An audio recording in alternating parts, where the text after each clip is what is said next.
Et oui, des petits animaux que vous ne voyez pas, comme les petits animaux qui se trouvent dans votre pantalon. Non, non, je ne parle pas des morpions. Non, pas encore. Ça viendra peut-être un jour, mais j'espère pour vous que vous n'en avez pas.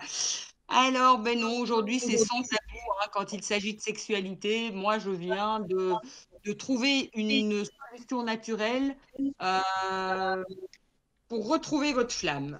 Par contre, ça résonne. Vous êtes tous là?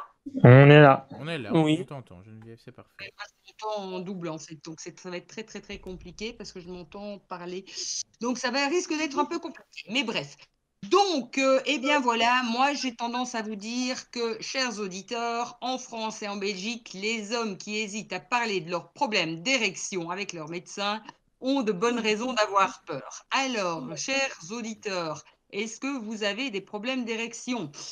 Et oui, restez bien avec moi. Ne pas te poser la question au fond du cœur, ça pourrait être gênant. Et puis surtout, ils ne me répondront pas. Et surtout, s'ils me répondent, ils vont pas être francs. Donc, et je disais, ils ne vont pas être francs, mais ils ne seront pas francs non plus. Et oui, voilà le beau petit jeu de mots. Bref. Donc, je disais qu'en France et en Belgique, eh bien, et en Europe hein, surtout, il y a la petite pilule bleue qui vide le porte-monnaie et peut affaiblir votre cœur. De toute façon, donc, on évite ce genre de truc. Une injection douloureuse dans le bas du pénis avant chaque rapport. C'est pas forcément génial non plus. Un petit bâtonnet à insérer soi-même dans le canal de l'utère. Et oui, ça, l'urètre, pardon, ben ça, c'est pas très bien non plus. Mais bon, voilà, je n'avais pas le choix. Ou alors, remplacement définitif des tissus rectiles par des implants gonflables. Ça peut se faire aussi.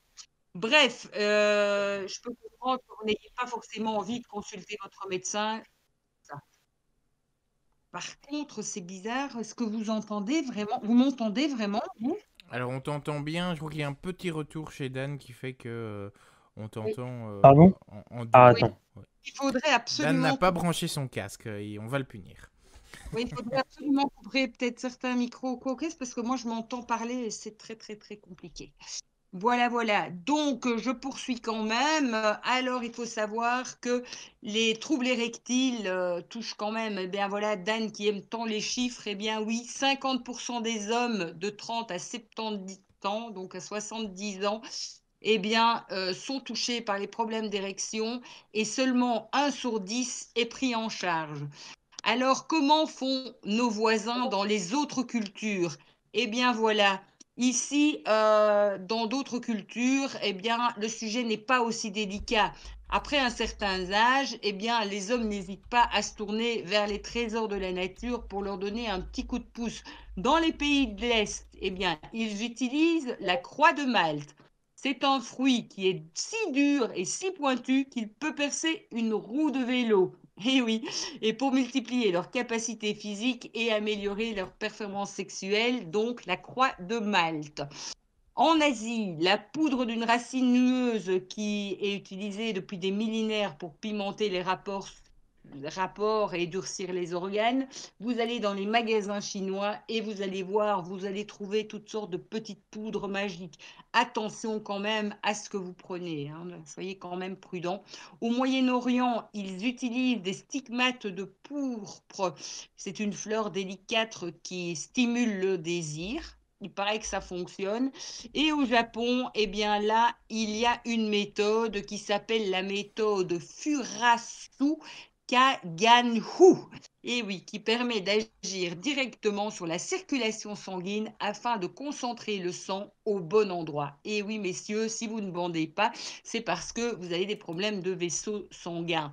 Alors là, en s'inspirant justement des choses japonaises, hein, ce fameux Furansu Kaganhu, qui est très compliqué à prononcer pour nous, Européens, eh bien, je dirais qu'il y a 4 piliers à la virilité, comme prendre soin de soi. Il s'agit évidemment des mécaniques physiologiques qui sont impliquées dans l'érection. Il y a une molécule indispensable que les experts n'hésitent pas de qualifier d'interrupteur de l'érection. Et là, je dirais, eh bien, allez, parce que je ne veux pas citer une marque, mais il existe d'autres choses que ces petites pilules bleues en produits naturels. Et moi, je vous propose de vous plonger immédiatement dans le vif en commençant par les 4 mécanismes physiologiques impliqués dans l'érection. D'abord, petit rappel, on a le mental. Tout commence dans le cerveau. Et oui, une image d'un souvenir, une caresse de votre partenaire peut activer différentes zones de votre cerveau responsables de la sexualité. Et si je vous parle de ça en premier, c'est parce que cela se trouve dans le berceau de l'érection et puis, bien souvent, c'est aussi son premier frein. Dans un contexte purement psychologique, les troubles de l'humeur et les épisodes dépressifs peuvent aussi provoquer une diminution de la libido et de l'excitation. Mais ce n'est pas tout. Si je prends le temps de m'attarder sur le sujet, c'est parce que votre santé mentale peut avoir des conséquences physiques qui bloquent l'érection. Et les spécialistes appellent ça l'angoisse de la performance. Alors, quand vous cogitez et que vous ditez et vous doutez et que votre corps sécrète des catécholamines qui bloquent les récepteurs cellulaires qui empêchent le pénis de gonfler, eh bien dans cette situation, les médicaments les plus puissants et même les plus dangereux seront et resteront inefficaces. Voilà pourquoi cette première chose à faire, c'est vraiment de travailler d'abord sur votre mental. Vous devez être confiant et avoir confiance en vous. Alors je sais que c'est plus facile à dire qu'à faire, mais ne vous en faites pas, quand vous connaîtrez le secret de l'érection sur demande, vous ne devriez plus jamais vous demander si vous allez être à la hauteur. Le deuxième pilier, eh bien, c'est le système nerveux. Suite à la stimulation du cerveau qui doit transmettre l'information jusqu'au pénis, la zone cérébrale responsable de la sexualité, il y a des impulsions électriques qui se font au travers de la colonne vertébrale jusqu'à vos parties génitales. Ici, il faut rester attentif évidemment à la perturbation qui pourra affaiblir ou déterner le signal. Je pense en particulier comme certaines substances médicamenteuses qui pourraient vraiment ne pas être géniales, comme les bêta-bloquants, les antidépresseurs, les sédatifs, le tabac et l'alcool. Et oui, messieurs, si vous buvez et vous picolez, ça ne fonctionnera pas non plus. Alors bon, je vous passe, il y a le troisième facteur là qui peut donner de l'augmentation du pénis, hein, donc donner un volume, et ça s'explique évidemment par une arrivée massive de sang à l'intérieur. Et le troisième pilier donc de l'érection, c'est donc une bonne santé vasculaire. Le facteur vasculaire reste donc vraiment définitif et c'est important pour apporter le volume, la rigidité et la dureté pour assurer la qualité. Eh bien, voilà, vous devez faire attention quand même à votre santé. Il y a également aussi les hormones et en tant qu'homme, on pense tout de suite évidemment à la testostérone à juste titre, hein, j'aurais tendance à dire, puisque pendant la puberté, c'est elle qui agit. Elle augmente la taille des testicules et du pénis, elle fournit la pilosité, elle augmente la masse musculaire, elle fait naître l'intérêt pour la sexualité. C'est l'hormone de la sexualité masculine par excellence.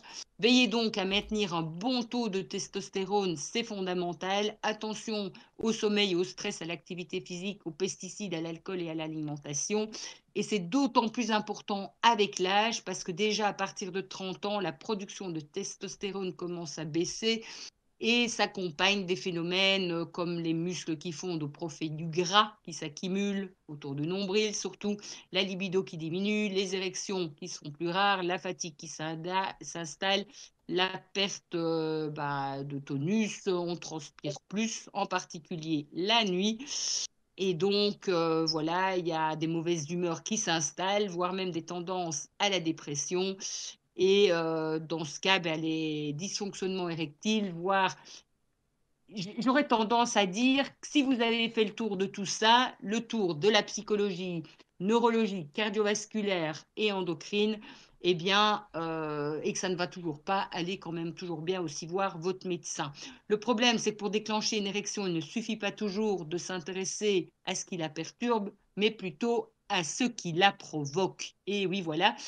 Alors, moi, j'aurais tendance à dire, eh bien, si ça ne fonctionne pas, essayez de vous branler. D'ailleurs, je pourrais faire une petite émission rien que sur la masturbation. Ce sera pour la semaine prochaine ou la semaine d'après. Restez bien donc branchés NJ Radio et restez bien branchés sur nos chroniques. Et puis, quand vous débranchez votre poste ou votre transistor ou votre machin, faites l'amour, envoyez-vous en l'air, mais surtout, si vous arrivez à bander, sortez couvert.